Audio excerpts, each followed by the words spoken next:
Assalamualaikum warahmatullahi wabarakatuh. Selamat sore dan salam sejahtera bagi kita semua.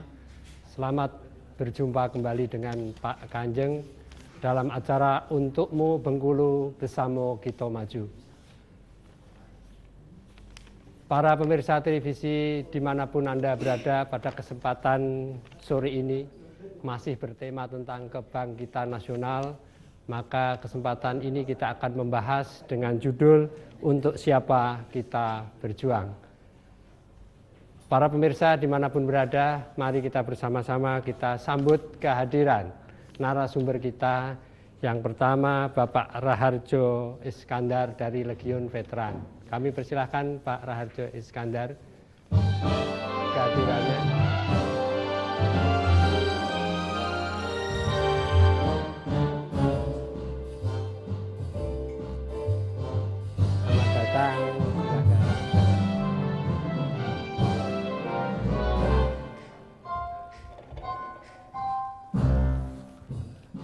Selamat sore, Assalamualaikum Pak Raharjo. Waalaikumsalam. Kalau melihat suaranya masih lantang, kayaknya masih 17 tahun ke atas. Waduh, saya nggak duit kecil. Cuman 17-nya berapa tahun? Umur Bapak berapa? 86. Wah, 86 berarti wah sudah berapa kali dari mungkin ya, 2 kali umur saya dan barangkali berapa kali umur cucu. Jadi Bapak sudah mengalami 3 zaman. Ya, zaman penjajahan, awal kemerdekaan, dan sekarang mungkin zaman reformasi begitu ya. Sungguh luar biasa Pak Raharjo Iskandar. Ngomong-ngomong, nama Bapak Raharjo Iskandar. Rajo, bukan Rajo. Oh, Rajo Iskandar. Oh, gitu Pak, Rajo Iskandar. Mungkin bisa diceritakan ke kami, memang berasal asli dari Bengkulu atau dari mungkin kota sekitar Bengkulu, seprovinsi ini, atau mungkin dari mana? Assalamualaikum warahmatullahi wabarakatuh. Nama saya Rajo Iskandar. Lahir di Sungai Lemau, Balai Buntar. Namanya sekarang diambil di Balai Buntar. Itu nama di Balai Buntar, ya. Balai Buntar. Oh gitu. Jadi memang ada kerajaannya. Ada Pak, kerajaan di situ. Oh, saya yang ke-23. Habis ini nggak ada lagi saya rasa. Oh begitu ya. Nggak diteruskan 24, 25 begitu? Nggak ada lagi. Oh habis gitu. Akhir ini. Baik Pak Rajo Iskandar, jadi pada kesempatan ini kita masih mengenang berkaitan dengan kebangkitan nasional. Jadi berkaitan dengan bagaimana bangsa Indonesia tahap awal bangkit dan sebagainya. Mungkin Pak Raharjo bisa menceritakan kepada para penonton yang tersebar di seluruh penjuru perjuangan apa yang Bapak alami. Karena bicara tentang kebangkitan itu kan bermula dari tanpa ada senjata, karena kita berjuang membangkitkan semangat dan sebagainya, baru setelah pakai senjata dan selanjutnya mengisi kemerdekaan dengan hal kemerdekaan. Iya. Baik. Kalau saya ingat, mungkin nggak ingat Pak. Iya. Kemarin udah datang ada anggota, itu mulai saya susun acara itu. Sudah beberapa hari susun, itu saya catat semuanya. Kalau kita pikirkan bilang bicara, saya rasa nggak nembus itu. Jadi sekarang saya akan buka dari awal ini sebenarnya. Sebentar, sebelum sampai ke cerita ke situ, mungkin ini ada suatu prolog atau suatu pengantar Pak ya. Jadi bahwa kebangkitan nasional ini merupakan satu awal dari bagaimana bangsa Indonesia pada awalnya memulai dengan segala perjuangannya. Artinya pada saat itu mungkin tahun 1908 dulu dengan munculnya Budi Utomo, kemudian setelah itu baru berkembang, kemudian Sumpah Pemuda, kemudian setelah itu mendekati masa-masa kemerdekaan barulah muncul. Jadi dengan kata lain hampir 35 sampai 45 tahun dari mulai semangat bangkit kemudian muncul sebagai suatu wujud konkret sehingga sampai merdeka dan sebagainya. Nah, silahkan kembali Bapak bercerita tentang segala hal yang menyangkut tentang kebangkitan ini. Silakan Pak Rajo Iskandar. Kalau kita mengingat sejarah proklamasi nasional ini dan persiapan kekuatan fisik yang kita bangun waktu itu, mengingat masih beragamnya tafsiran waktu itu.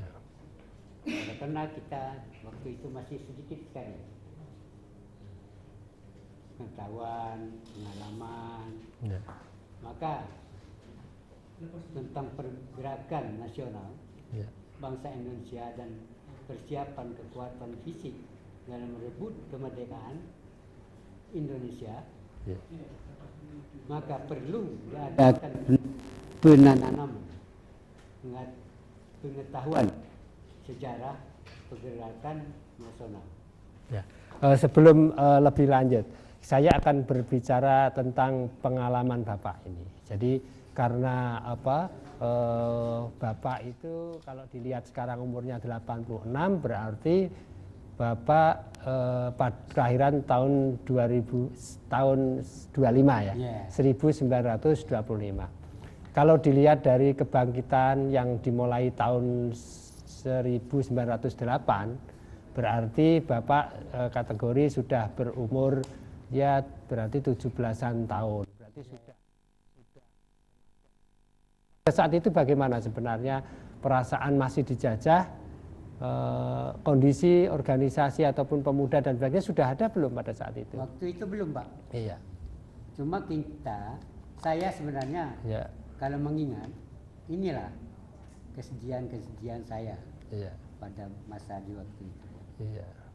Waktu Jepang, oleh karena paman saya meninggal tanpa ada sekarang makamnya tidak tahu. Oh gitu ya. Setelah itu saya mulai bangkit, Pak. Bukan mau berdendam, bukan. Tetapi demi negara dan bangsa. Adilnya ini. Sampai sekarang. Dari tahun sekian sampai sekarang, Pak. Saya masih selidiki. Di mana makam mereka. Nah, biasanya banyak para pejuang bangsa Indonesia itu sebenarnya pada saat itu belum disebut Indonesia ya. Belum. Iya, karena disebut Indonesia kapan itu? Kira-kira 42 itu mulai. Atas 42. Oke. Ya karena yang jelas kan orang Jawa, orang Sumatera, orang Sulawesi dan sebagainya, karena Indonesia kan belum ada. Nanti juga kita akan bertanya lebih lanjut dengan Pak Ono Baktiar ya. Namun sebelum ini saya bicara dulu tentang pengalaman konkret Bapak. Artinya pada saat itu dalam hidup dalam penjajahan ibaratnya. Apa sebenarnya merupakan tekanan atau bagaimana kalau Bapak ngalamin? Kalau saya lihat, saya udah lepas dari tekanan. Tapi di atas dari katakanlah kakek. Itu saya melihat, udah nggak bisa kita bicara gimana apa waktu itu kesakitan. Membuat jalan aja, tarik gerobak tanpa ada sapi. Sinilah timbul. Manusia menggeret gerobak ya. Bikin jalan tanpa ada. Kalau di kota Bengkulu atau di provinsi Bengkulu, kira-kira itu kan masih dalam penjajahan Belanda ya, tahun 1908 kan masih Belanda. Apa yang jelas yang dilakukan oleh pemuda atau dilakukan oleh orang-orang laki-laki gitu kan terhadap pemerintahan jajahan? Artinya apakah dipaksakan untuk membuat apa dan sebagainya? Ya sebagian begini. Kalau yang bapaknya, orang tuanya bekerja dengan Belanda, itu tidak ada jadi masalah. Oh gitu. Tapi kalau masyarakat bawahan, sekolah pun cukup dengan SD. Gitu. Alhamdulillah saya tidak kena itu, Pak. Oh gitu ya. Karena orang tua saya kerja di Bukit Daun. Oh Bukit Daun. Masuk PT. Oh PT. Pabrik. Punyanya Belanda. Nah, iya. Wah itu ya. Jadi karena punyanya Belanda itu ada semacam prioritas gitu ya. Tetapi kalau rakyat biasa tidak bisa Jangan sekolah rakyat. ya. Berarti dengan kata lain dari sisi pendidikan pada saat itu juga sulit, Pak ya. Sulit. Tidak setiap orang bisa sekolah gitu kan. Jadi yang kalau sekarang Bapak ini jabatan di organisasi sebagai apa, Pak? Saya sekarang diwakili oleh Tuhan. Oh, ya ya. Untuk melanjut bicara saya, Iya. waktu itu dulu memang dari SD Iya. saya ambil 1,5 tahun. Iya, iya. Sudah ngambil SMP 1,5 tahun. Iya, iya. Sampai di fakultas Iya, iya. 1,5 tahun. Itu saya ambil 1 tahun. Sampai Bengkulu ini. Ah, Dari Pondok Kelapa Satu setengah itu waktu dulu kan ada sebutan, sudah ada sebutan sekolah rakyat atau masih Holland Island School itu? sekolah rakyat. Masih sudah sekolah rakyat ya, sudah ada sebutan sekolah rakyat. Meskipun Indonesia belum terbentuk, tapi sudah namanya sekolah rakyat. Yang mungkin istilah Belandanya apa tadi? Apa yang disebut dengan Holland Island School itu bukan itu? Itu bukan. Oh, bukan, Itu nggak ada lagi. Kok cuma 1,5 tahun? Saya memang gitu Pak. Tahu di mana pikiran saya untuk bisa ke arah itu. Oh begitu ya. Rupanya kebetulan pada saat sekarang Iya. saya udah merasa itu. Iya. Oh ini hasil 1,5 tahun itu memang benar-benar saya. Kemudian SMP-nya namanya apa dulu itu?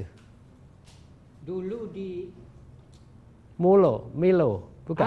ya. Nah, Milo ya. Di Jambi. Iya, iya, Milo ya. Tulisannya Mulo tapi bacanya Milo. Milo, Nah, kalau Milo. ya. Mungkin nanti Pak